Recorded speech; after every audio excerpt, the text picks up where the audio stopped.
class. All right, let's see what we can do. I'm recording, I'm sharing my screen. I'll still probably have a panicky moment at some point. So what we said last day was we would just keep working through these kind of fire drill questions that we had at the end of test 2, right? Because we can answer them all as hypothesis testing questions. Now, to save us a little bit of time, because the assumptions take a long time and they're only worth 1 mark each on the final exam, let's kind of skip them and I'll post them as a separate document after class. And so you'll be able to check it, but let's just do all the questions because that's the most important part. So for here, assume the conditions for inference are satisfied. I will post later. Right, so you will have them, but let's just get right to it. So you know the types of questions that you have, and but let's just walk through it again. So Ken suspects customers are more generous on Saturdays. To test this claim, he selects a random sample of 68 transactions from weekdays and finds 25 customers tipped. So 25 out of 68, that's a proportion. While a random sample of 45 transactions from Saturdays showed that 23 out of 45, that's another proportion, customers tipped. Is there evidence that customers are more generous on Saturdays? So, is there evidence? Means a full hypothesis test following all the steps, right? And so the null hypothesis, we start there. Well, we said we have a proportion of those transactions where the customer tipped from the weekdays and the proportion of tippers on the Saturdays, and we want to compare those proportions, right? So from your formula sheet, you've decided that it's a 2-sample proportion question, right? And so P1 equals P2, but I want to see question-specific subscripts, right? So those are generic, and you're allowed to use the generic subscripts later as long as you do question-specific subscripts in your null and alternative hypotheses. You'll see why it's important in a second here. So your null hypothesis is that let's say the weekdays, the proportion of the tippers on the weekdays is the same as the proportion on the Saturdays. Right? As long as your subscripts are, relatively easy to follow, you don't have to define them, although we should, but this is all I'm expecting to see. My alternative hypothesis, people are more generous. Let's say that translates into a higher proportion of tippers on the Saturday, then PW would be less than PS if what he thinks is true, right? This makes it a one-sided test, right? Because I'm only concerned with one of those extremes, right? And so here I like to make a note. You don't have to, but it is helpful later on when we need to find the p-value, right? Which is it, a one-sided p or a two-sided p? So we've got our null and alternative hypotheses. Your null and alternative hypotheses, I'll highlight this now, is 2 marks. 2 marks out of 7. All right, so a total out of 7 marks for a hypothesis test for these steps that we're about to do. Why do I put so much weight on the null and alternative hypotheses? Because this is where you tell me how you're going to approach the question and what are you trying to prove, right, or disprove, right? And so there's a lot going on here. There's a lot of components. It has to be about the parameter, right? It has to be about the population. You have to have an equal sign in your null hypothesis. You have to have your question-specific subscripts.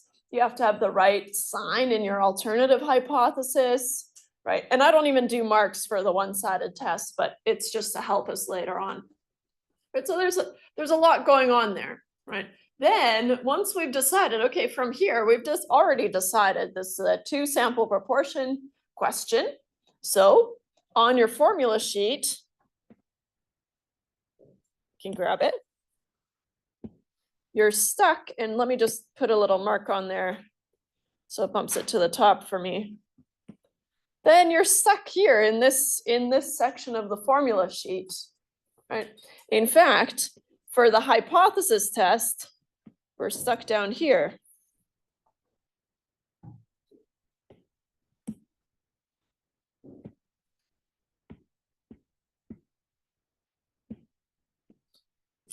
I did P1 equals P2.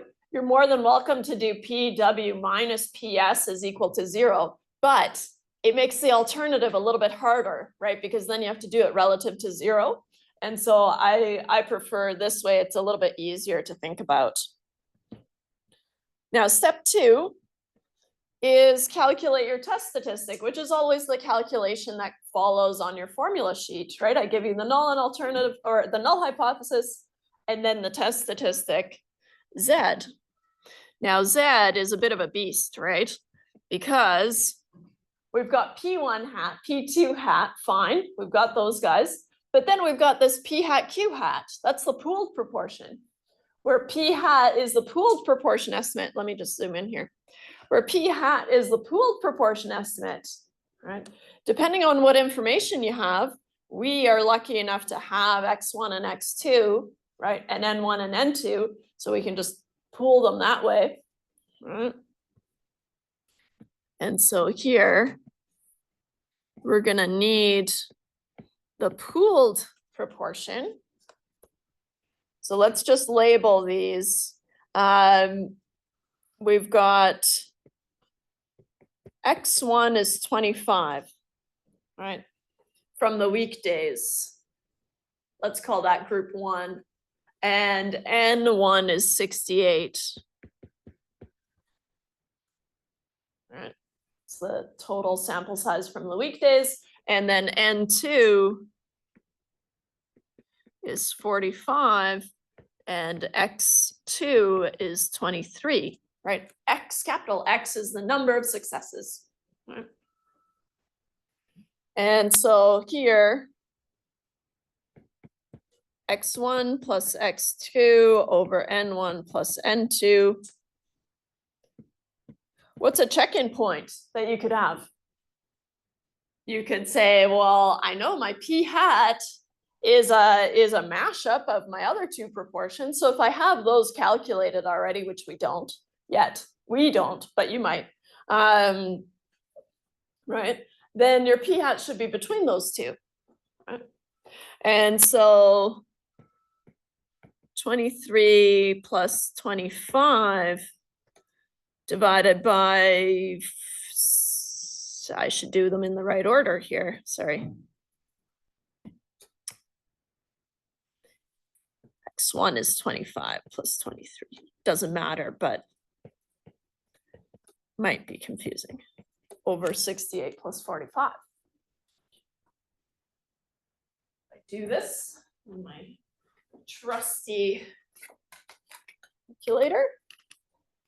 25 over 23, or sorry, 25 plus 23, yikes, is 48 divided by 68 plus 45.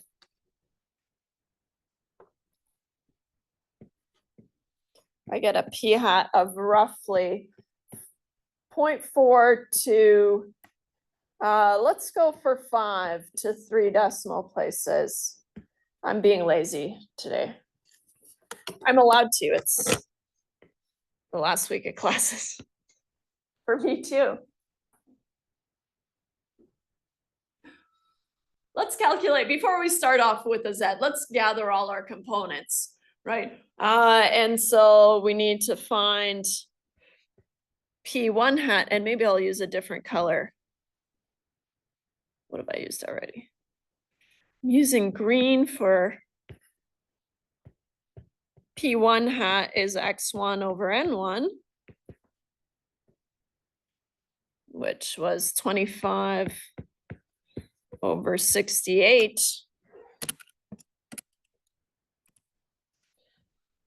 Which is roughly 0.368 to 3 decimal places. 3 or 4 is usually good, but I'm being lazy, like I said. You could keep the fractions, but I don't expect you doing fraction work. P2 hat, another way to kind of make sure that you're on the right track, all these are proportions, right? And so proportions have to be between 0 and 1, right? If you get something bigger than 1, then you did something wrong. Okay. P2 hat, notice how I'm not using, I've ditched my question-specific subscripts. So I'm really only hung up on those question-specific subscripts in your null and alternative hypotheses. And then I assume that this W is group 1 and S is group 2. You're allowed to jump there. Technically we shouldn't, but it's the final exam and I know that's stressful, so you're allowed to cut some corners. 23 over 45, roughly 0.511 to 3 decimal places. Okay, so now I can zoom in. These formulas are the same, right? They're side by side, they've got an equal sign, they're the same. You can kind of convince yourself of that. This second one just has the P hat, Q hat distributed inside. So whichever way you prefer, I prefer this one because then I can just simplify this and multiply it once by P hat, Q hat. And it makes it a little bit easier, in my opinion, but whichever one speaks to you. So now Z is P1 hat minus P2 hat over the square root of P hat Q hat times 1 over N1 plus 1 over N2. Oops, 2. It's a 2. And then don't forget that square root. Make a mess if you do. So now we plug in all our numbers. Q hat is going to be 1 minus P hat. Okay. Might be nice to do that work up here. I'll do it inside the formula, but you can do it just because you know you're going to use it anyways. So P1 hat was 0.368 minus P2 hat 0.511. Oop. Divided by, okay, 0.425. Let me remember that. Times 1 minus 0.425 times 1 over N1, which was 68, plus 1 over 45, all square rooted. So for me, I like to take it nice and slow. You want to make sure that you treat 1 over 68 as just one number, and then 1 over 45 as just one number, then you can add them up, right? So that's where the store function comes in really handy. Or just use your brackets on your calculator, right? Bracket 1 over 68 plus, and bracket plus bracket 1 over 45.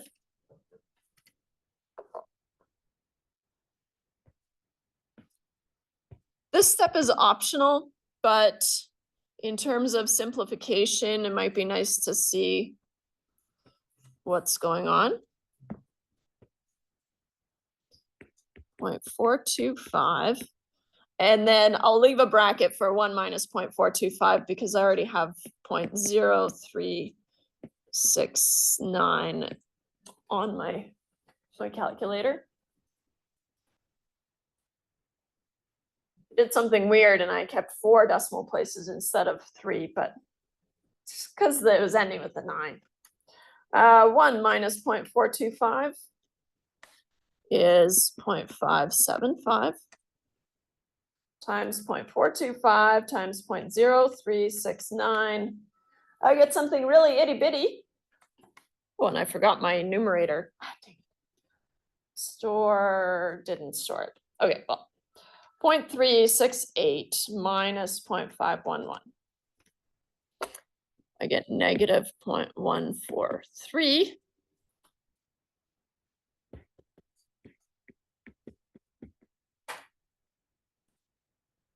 I'll redo that. 0.425 times 0.575 times 0.0369. And then square root that. 0.0949. What would happen if you forgot to take the square root? If you just use this tiny, tiny, tiny number, you'd be dividing a number by something very, very, very small, right? Splice it up into many, many pieces. So you would get a very big value for Z.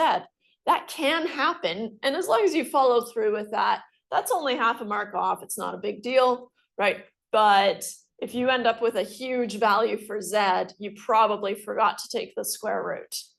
All right. And so let's throw on another decimal place there. Why not? Negative 0.143 divided by 0.09496. Z is negative 0.50587. Ish.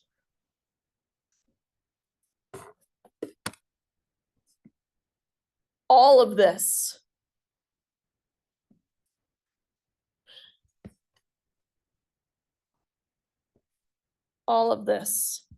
is 1 mark. What? I know.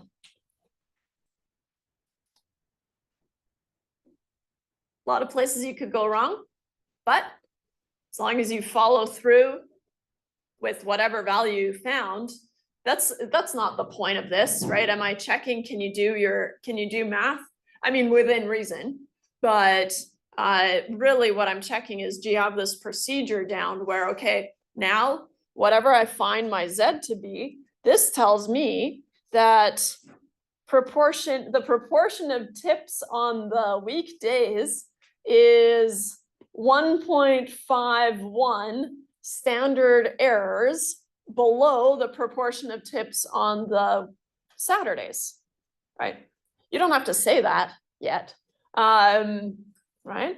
But we kind of say that in the conclusion later, right? And so as long as you've got this procedure down, right? And then, if you don't get your Z, so at this point, if you're totally blanking and you lost it all, your Z is tripping you up, just tell me Z is this. Give me a reasonable value for Z. And then you don't get any marks, but you're only losing 1 mark. And then keep going, right?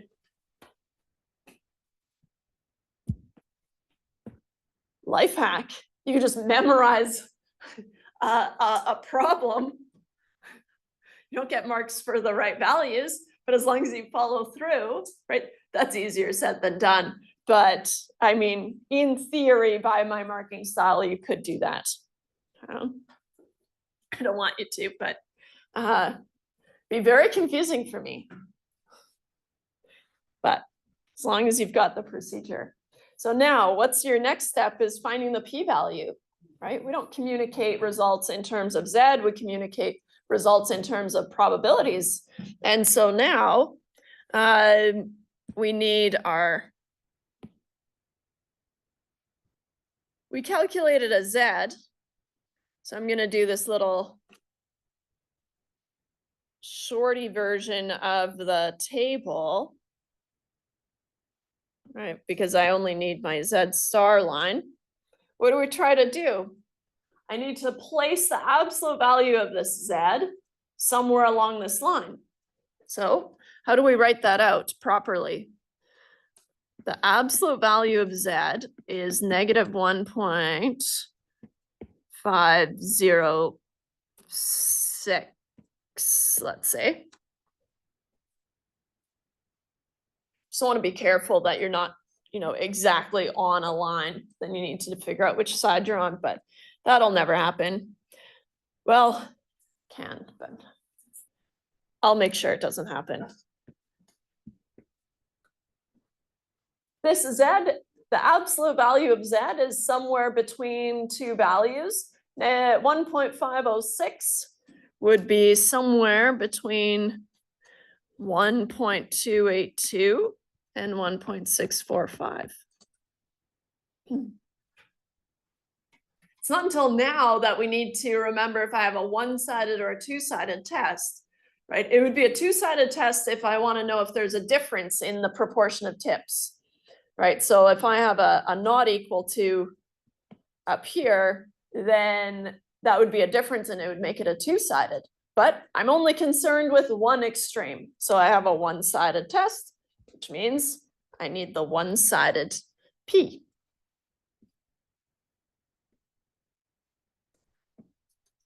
As your z's increase, the area in the tail decreases. So you want to read these. I think the easiest way is to set it up like this. So your one-sided p is somewhere between two values. And I just use the less than, as long as you read these from right to left, right? Or write them from right to left. 0.05 and 0.10. Interesting. What if we use an alpha level of 0.05, right? Then 0.05 is involved here, but 0.05 happens at 1.645, right? Or here. And so we know we're somewhere less or kind of between these two values for z, which means that my one-sided p or my p-value is greater than 0.05. It's somewhere between 0.05 and 0.1. So the whole stretch is bigger than my alpha level. So now this is also 1 mark.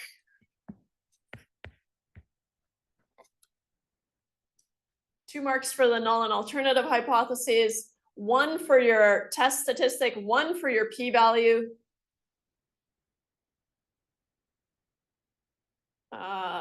I forgot to count the 2 for the null and alternative. Like, I'm supposed to be at 4 right now.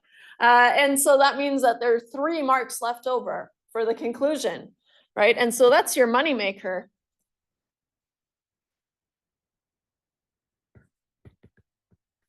Since our one-sided p-value, and this is the final exam, you have to show me all the things that you know, right? You want to be explicit, right? What is your one-sided p-value? My one-sided p-value is between 0.05 and 0.1. So since our one-sided p-value is between 0.05, 0.10, it is less than our alpha level, right? You can't just stop there. I want to see, okay, well, what is your alpha level? You can't just say, oh, it's less than this, or it's less than, okay, less than what? And so it is less than our, I didn't give you an alpha level, assumed alpha level of 0.05. It's always the default alpha level. Okay.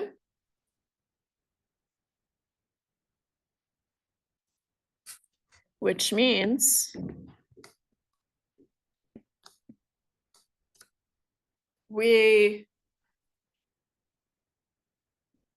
it is not less than. Nice try, Emily. Okay, how can I do this it is not, sorry guys.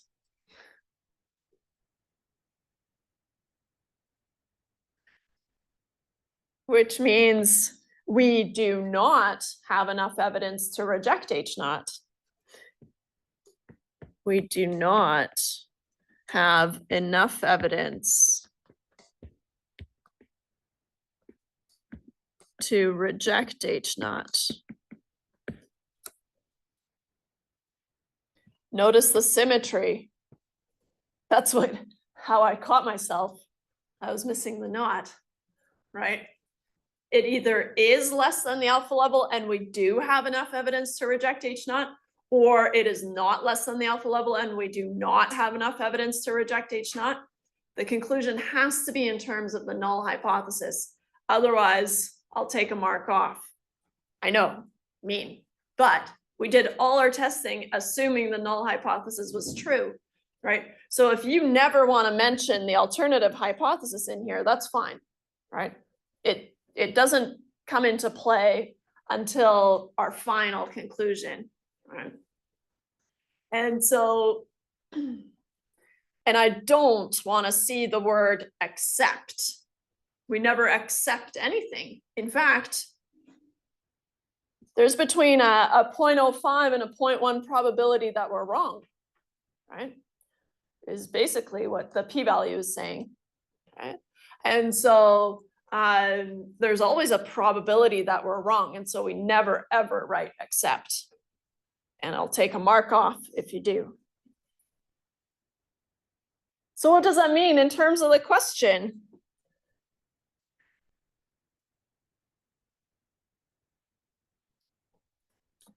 Usually, I would just reword the question as an answer. I try to kind of serve it up in a way that your conclusion can just be written. This one's just a little quick question, but therefore there is not evidence that customers are more generous on Saturdays, right? Something like that. You could talk about the proportion of tippers being the same, that's fine. But all I'm really looking for is just reword the question as an answer, right?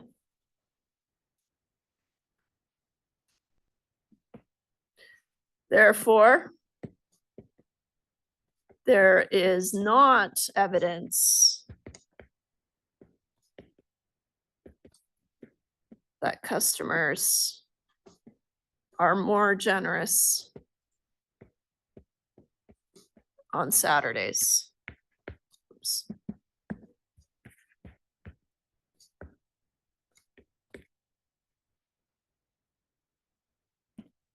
This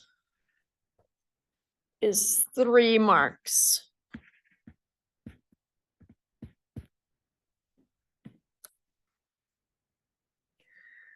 Let's see here. 1 mark here, comparing your p-value to your alpha level. 1 mark here. What does that mean in terms of your null hypothesis? And finally, can I use maybe orange? Finally, the one everyone loves to forget, but arguably the most important one, is the conclusion in terms of the question. All right. This marking scheme applies to all hypothesis testing questions, right? And so confidence intervals are easier, right? They're just 4 marks, 2 for your calculation and 2 for your interpretation, right? And so that breakdown is easy. This one, maybe not as intuitive, right? It's front loaded, back loaded, everything in the middle, because everything in the middle, we usually let software do anyways, right? So we don't need to do those. We just need to know what we're testing and what our conclusion is. Any questions about that one before we do this tricky one? This way? Here? More? Good.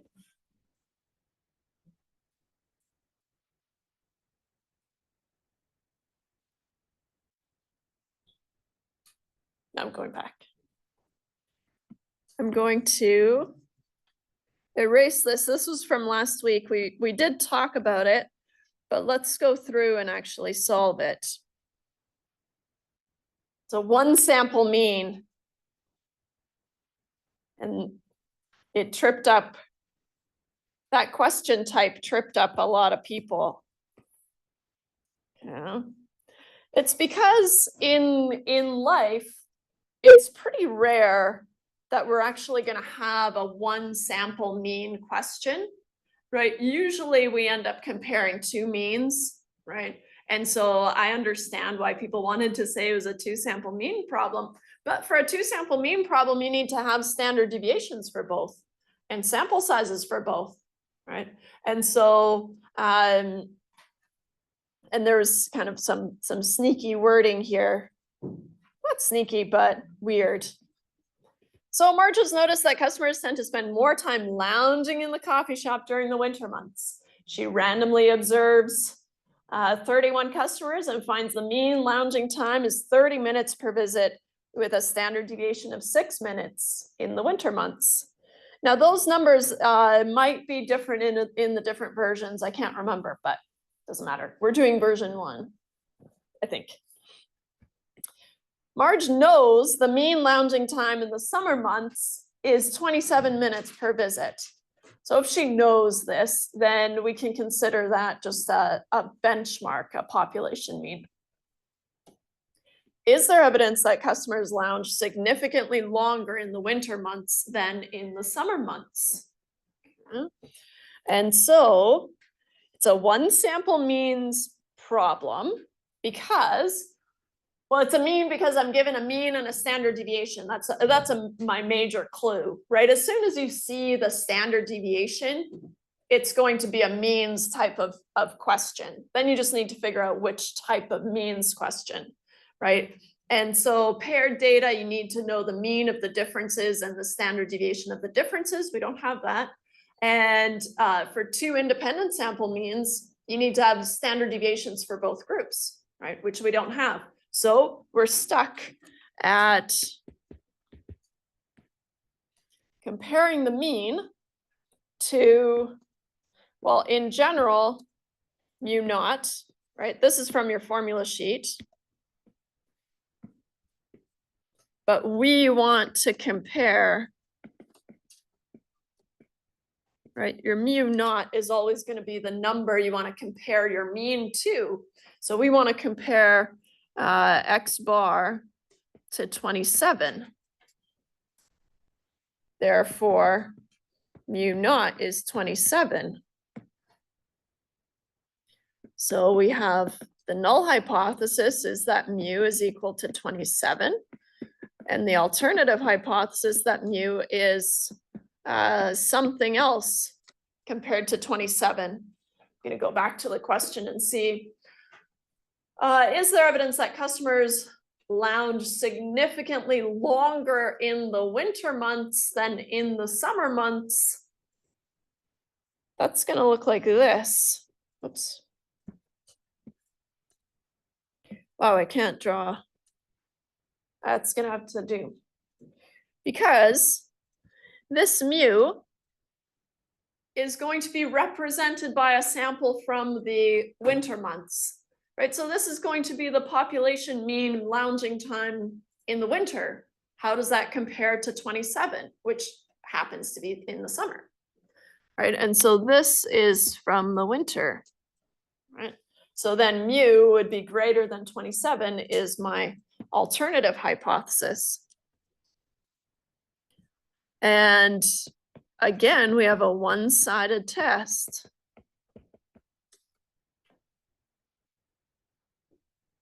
Again, 2 marks, but I'm not gonna write it out. I did it for the first one, but now we're just gonna solve these. Same marking scheme applies though. So now on your formula sheet, right? You've decided this is a one sample mean problem. Hey, there. One sample mean problem, which puts you down here, right? We're not doing a confidence interval, we're doing a hypothesis test. So I'm just gonna snag this little bit here.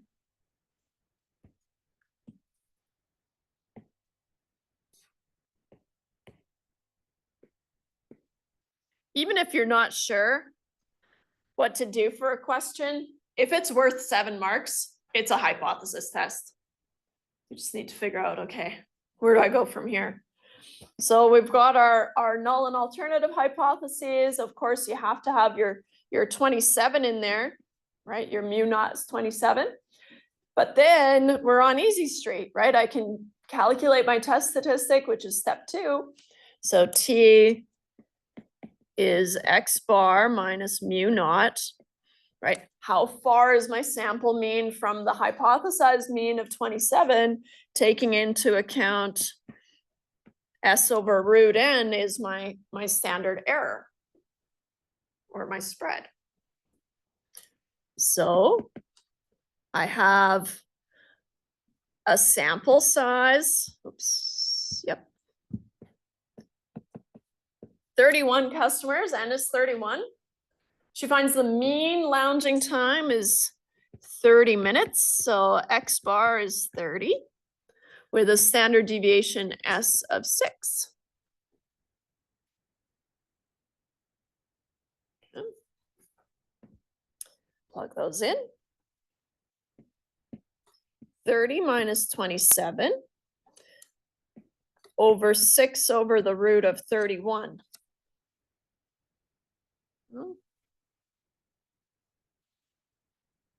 Yeah. So 30 is more than 27. We want to know if it's significantly more, right? And so we've got 30 minus 27 is 3. I'll bump this over here. Divided by 6 over the root of 31. Divided by 1.0776-ish. T is 3 divided by that. I get 2.78388181.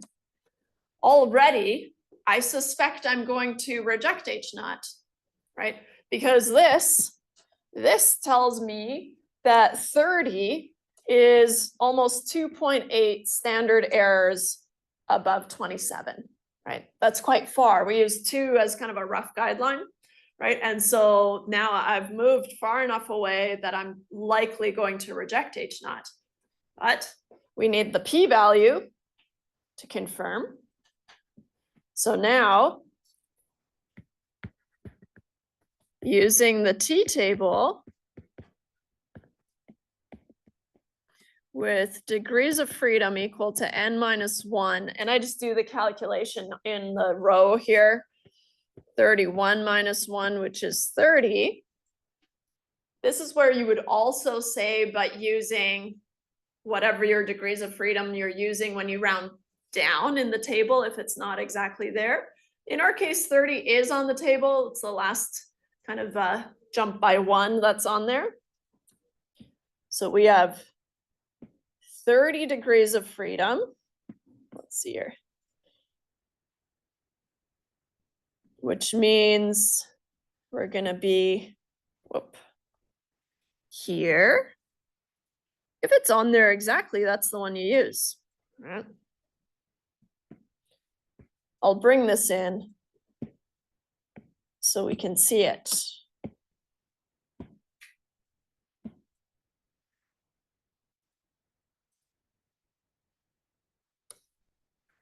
I am going to shrink it up once we've decided where the absolute value of t goes. So 2.784, let's say. 2.78 is 2.75, but we have 2.78, so we're between these two values.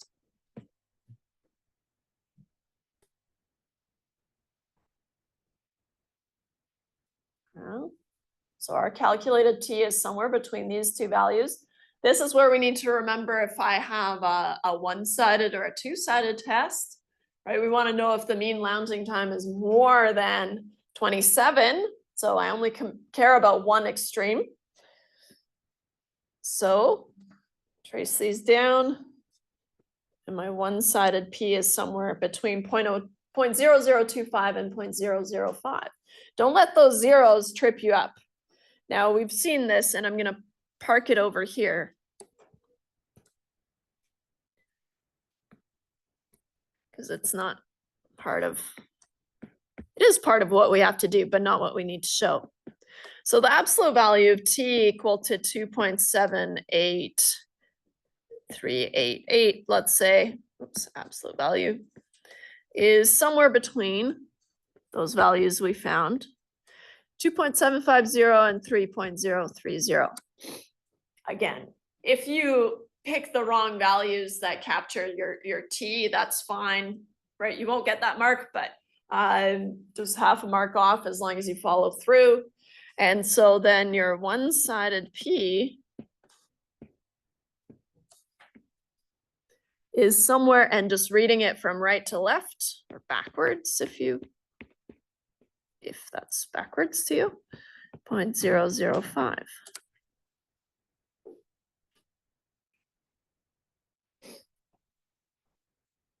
Don't forget any zeros, right? It's very, very small. Now your conclusion is, same as always, since our one-sided, our one-sided p-value is between 0.0025 and 0.005, it is less than our assumed alpha level of 0.05.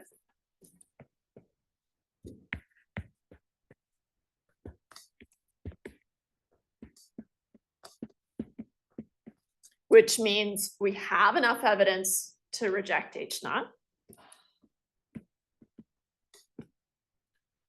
Which means we have enough evidence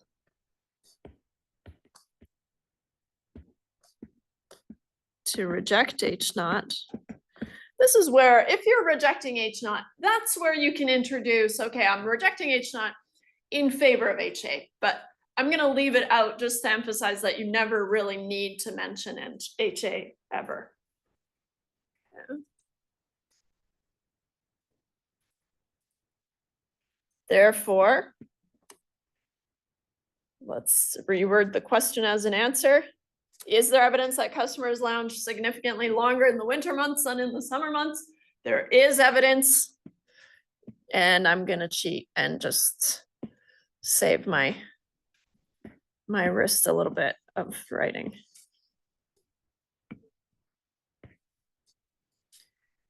There is evidence. I mean, looks like an evil smiley face.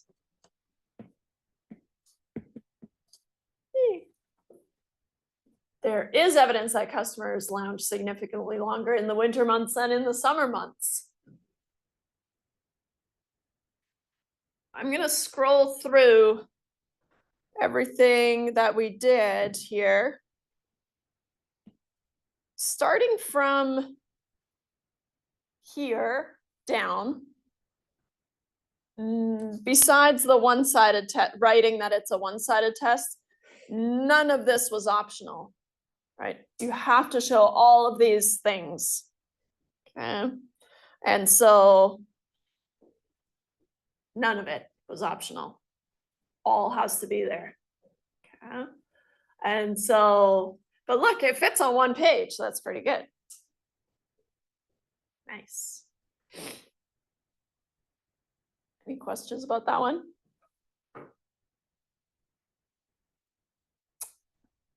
Do the next one.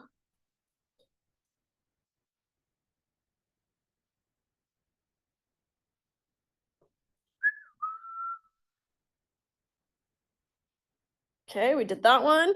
I'm going to delete this page, clean up a little bit. Okay, so this one, let's Bring it in.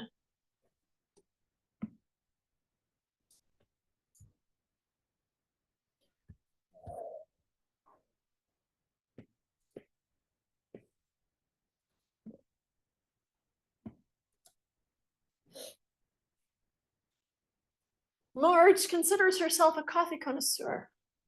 She wants to know if leaving coffee in a French press for 10 minutes yields more caffeine than leaving it in a French press for 5 minutes.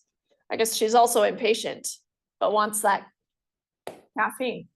She brews 22 servings of coffee in a French press and measures the amount of caffeine in milligrams per 100 milliliters. Who cares about the units? After 5 minutes, and then the amount of caffeine in the same serving after 10 minutes. So that same serving is our clue that this is going to be paired data, right? I have a first measurement, and then I have a second measurement on the same subject, the same cup of coffee in this case. So that's your first clue that this is a matched pairs or paired data type of question. Okay. When we make one measurement followed by another measurement on the same subject. Okay. So here, pairs. The results of her findings are summarized below. Is there evidence of a difference in the amount of caffeine in the coffee after 10 minutes versus 5 minutes? Okay. So now your second clue is in the table, right? The second clue is here. If you think about your spreadsheet, how would you collect this data? You would have your 5-minute data, right? For each cup, 22 of them. You would be able to find the mean. You would be able to find the standard deviation of the 5-minute ones measurements. Next to it, you would have 10 minutes, right? Same thing. You would be able to find the mean and you would be able to find the standard deviation. But because these are measurements on the same cup, right? Then what we want to analyze is the difference between the two, right? And so now we need the mean and the standard deviation of the differences, right? Which boils it down to a one sample mean problem, right? Because now I just want to know, is 24 significantly different from 0? A difference of 0 means they're the same, right? So what's really nice is once you've decided that you have paired data,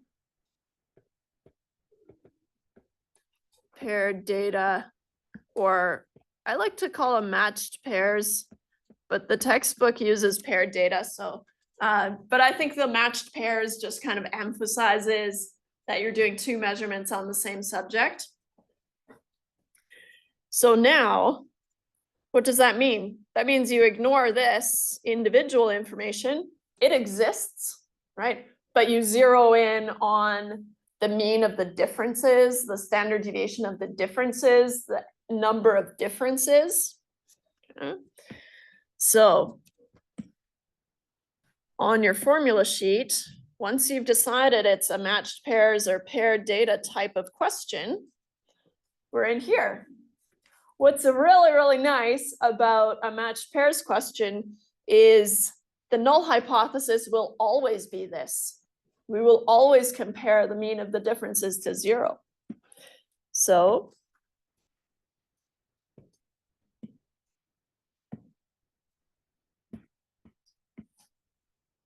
from our formula sheet, we've got this.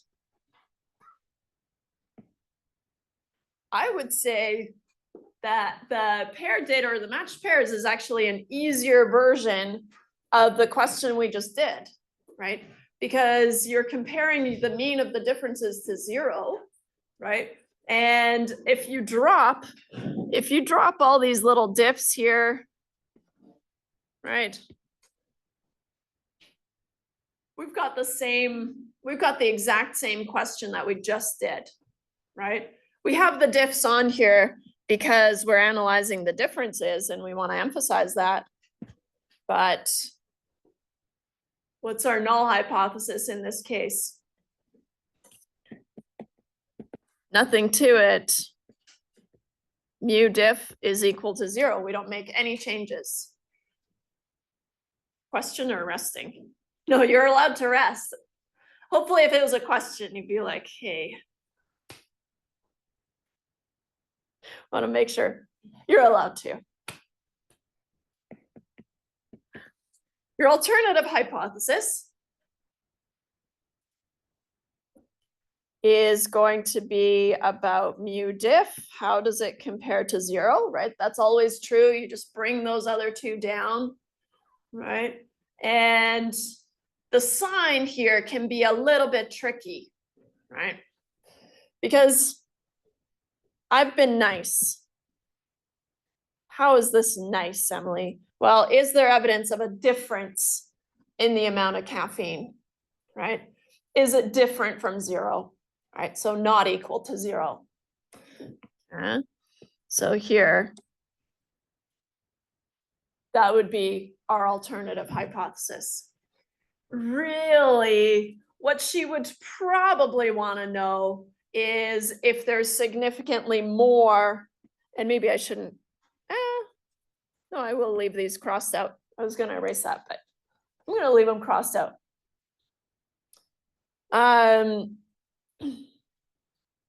What she would probably want to know is if there's more caffeine after 10 minutes than 5 minutes, right? Significantly more. And so then what would the mu diff be relative to 0? You'd need to look at the difference, which is 10 minus 5. If 10 is more than 5, then you get a positive value. So then it would be mu diff is greater than 0. That's way too much work, right? Or way too much thinking for a final exam.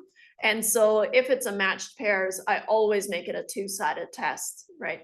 Even if it's not necessarily what we want to be testing, right? Because that thought process of, okay, mu diff, I got the mean difference by taking the 10-minute measurement minus the 5. And if the 10 is higher, then I get a positive value, so greater than 0, right? What a mess, but you can try it. And so I'm nice.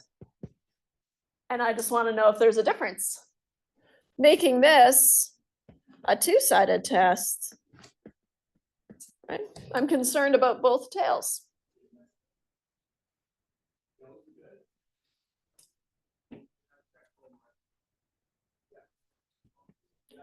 If you went ahead and you tested this as if it was two independent sample means, that's wrong in terms of your null and alternative hypotheses. But if you followed through with that, I would be okay with it. It's wrong because you've made the same measurements on the same subject, right? But you could get an answer that way, right? So if you decided, okay, I'm going to focus on these and ignore this piece of information, which is obviously there for a reason, then that's fine. Just don't get the 2 marks for the null and alternative hypothesis. Okay. T is x bar diff minus 0, right? Always how far is it from 0? The mean of the differences that we found. Divided by S diff over the root of N diff. Now, because we have the degrees of freedom, sometimes people want to do N diff minus 1 in the square root here, but just kind of keep track of what the formula is actually asking you for. If it's asking for N, then just use N. So T is the mean of the differences, 24.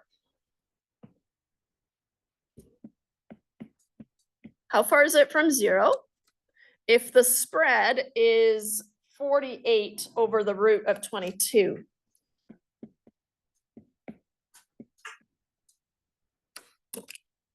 (48) divided by the root of 22.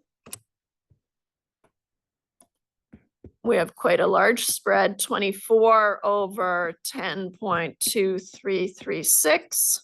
So 24 divided by that guy. I get quite a large T again. Not quite as large, but large. 2.34520788.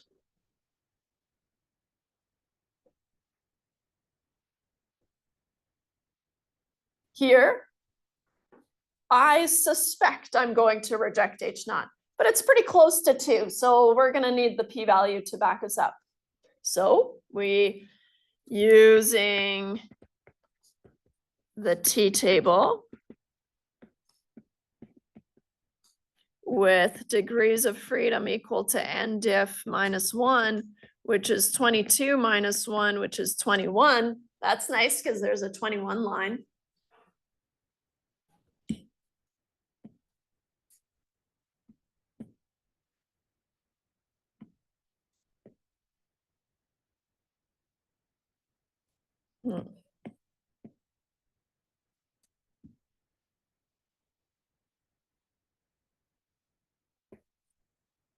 I'm just gonna do a little mashup here. Oops.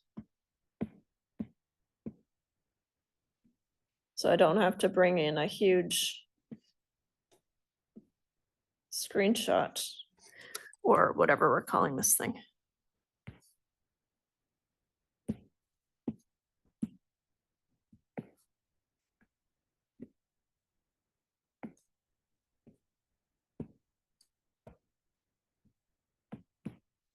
All right.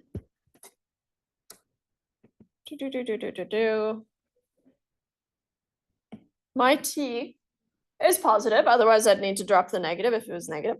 2.345. 2.345 would be somewhere between these two numbers,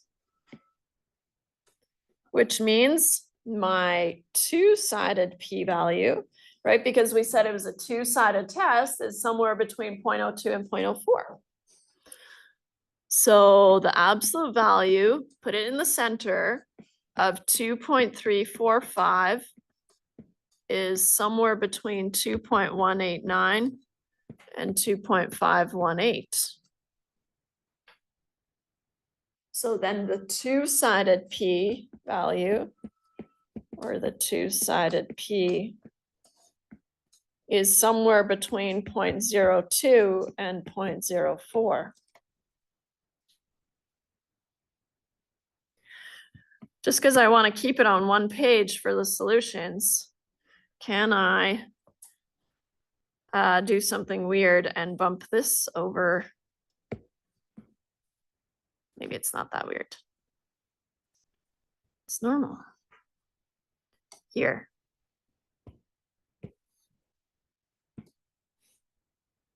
Surprise.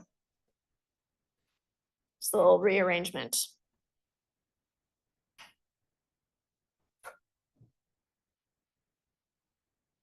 This is close to 0.05, but it's all, the entire range is less than 0.05, which means we have enough evidence to reject H naught, but we need to articulate all that knowledge.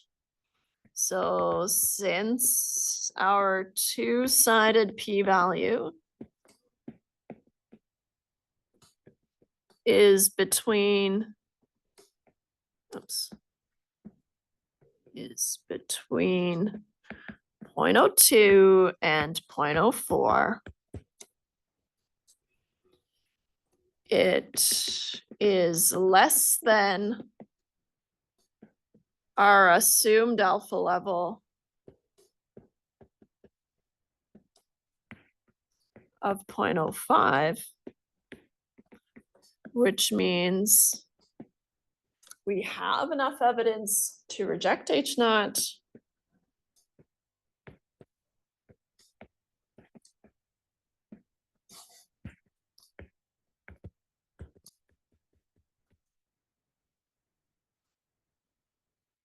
And then we take the question and reword it as an answer. Therefore, there is evidence of a difference.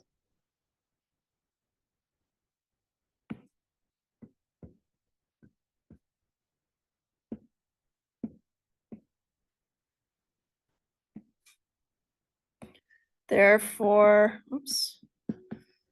there is evidence of a difference in the amount of caffeine in the coffee after 10 minutes versus 5 minutes, period. Exclamation mark. How about that? Make sense? Okay. Nice. So that's the same type of problem as the one sample mean, right? It's just a special case where we compare the mean of the differences to 0. Any questions about that one? Again, everything from here on out, except for this little table excerpt, which you would need, but you don't need to show, obviously. None of that's optional. You have to show all of those things and say all those things. Yeah?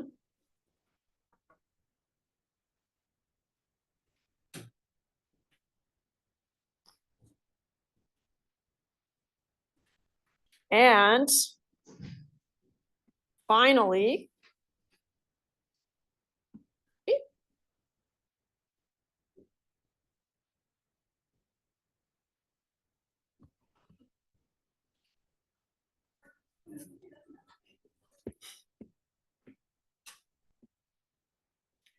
it's not that easy.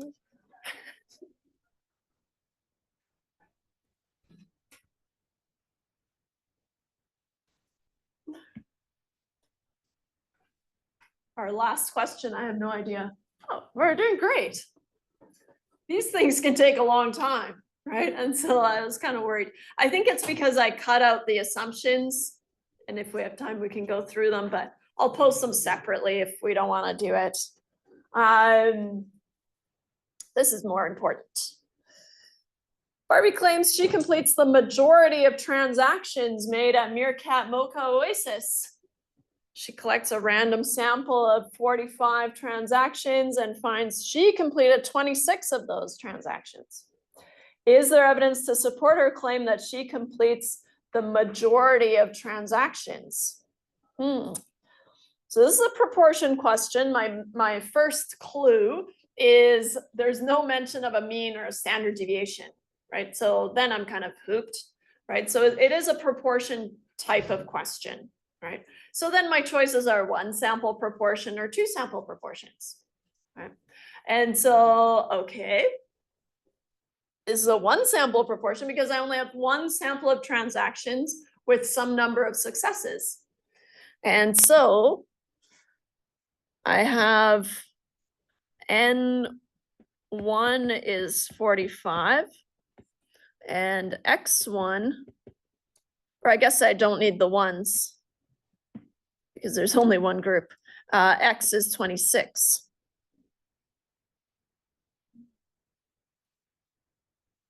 What's another way you could have reworded this? 26 over 45 is 0.577 repeating. And so let's calculate p hat is 26 over 45, which is roughly 0.577 repeating.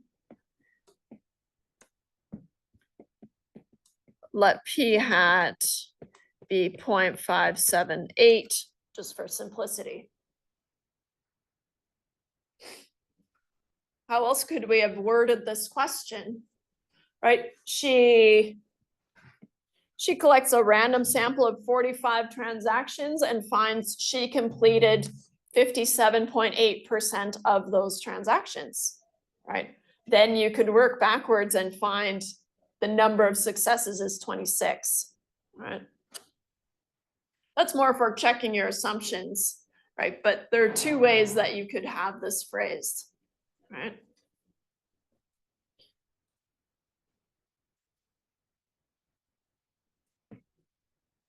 Okay.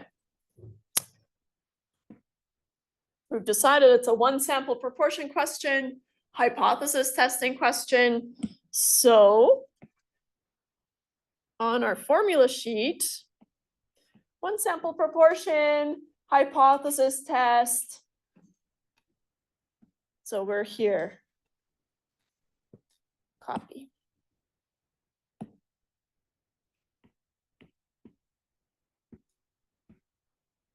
Just as before, and let me just crop this. Just as before, right? P naught has to be replaced by some number from the question, right? This one is one of those sneaky ones, but we've seen it before in a few questions on the assignments and things like that. And so the majority, a majority is more than 50%, right? And so as a proportion, the majority is more than 0.5, right? And so that's kind of knowledge that we need to have. And so P is equal to 0.5, right? Not significantly different from half of the transactions. 0.578, right? She thinks that that's higher, significantly higher than 0.5, right? We have to assume that it's not different from 0.5, right? But that's what our hypothesis test is all about. Is P, and this looks like a row, so there. P is greater than 0.5.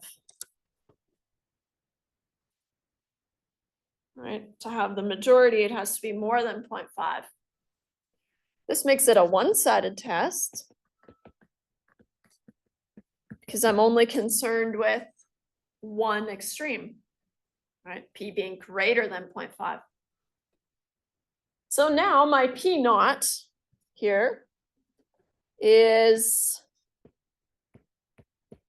0.5, right, from the majority. The majority tends to trip people up, but once you've seen it, right, then you kind of, oh yeah, 50%, it's implied. So now I calculate a Z. Z is P hat minus P naught, right? How far apart is 0.578 from 0.5, taking into account the spread, which is going to be P naught Q naught over N square rooted. This makes a Z, right? And so to find my p-value later, I need to use my Z table. Well, not my Z table, but my Z star line. I ditched the Z table for you guys. 0.578 minus 0.5. I'll throw a 0 on there just to emphasize that it's 50%. Doesn't do anything, but might be nice. Divided by the square root of 0.5 times 0.5. There's some math I can do in my head. 1 minus 0.5 over N.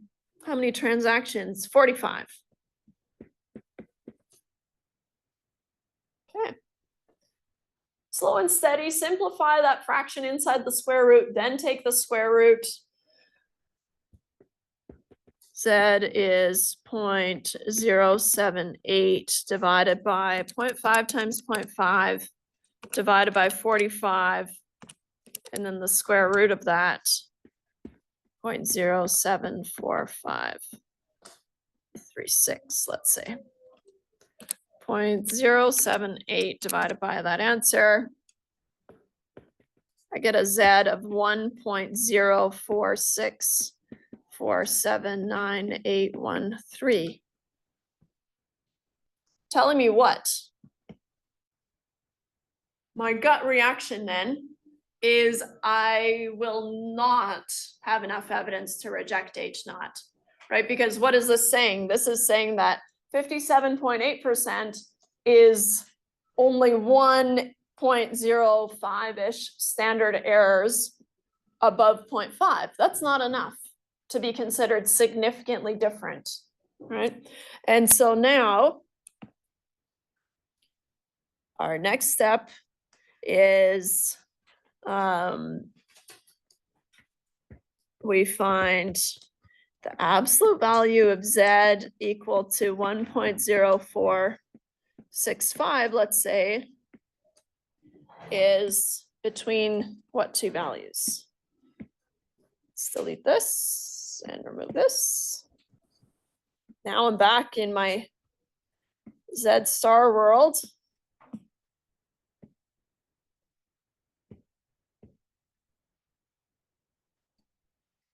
Gonna just zoom in here. Z star. I had a Z of 1.0465, which would be between 1.036 and 1.282. I have to squint here, 1.036 and 1.282. We had a one-sided test, right? Is it greater than 0.5? And so our one-sided P is going to be between, let's see here, 0.10 and 0.15.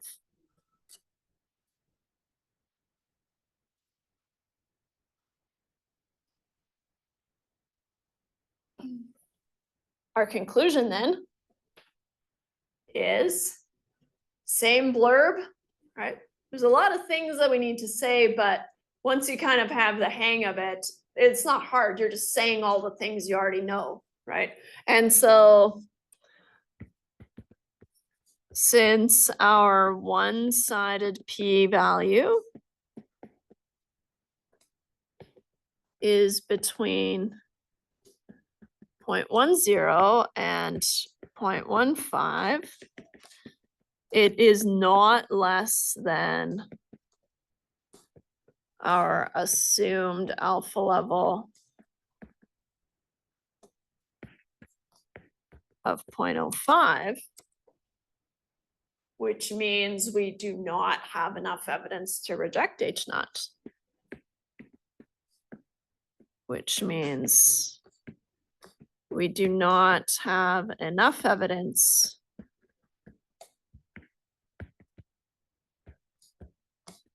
to reject H naught. Therefore, and rephrase the question as an answer, and maybe I'll just bump this out of the way. Whoa, nope. I'll just rewrite that.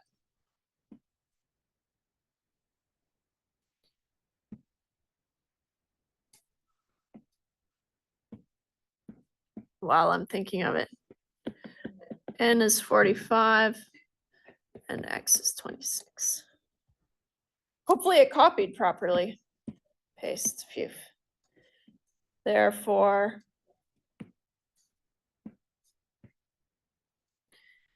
there is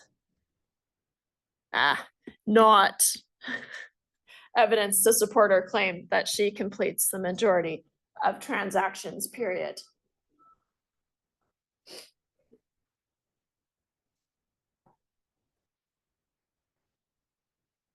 Ta-da! You did it. Could build confidence intervals for all these. That might be nice.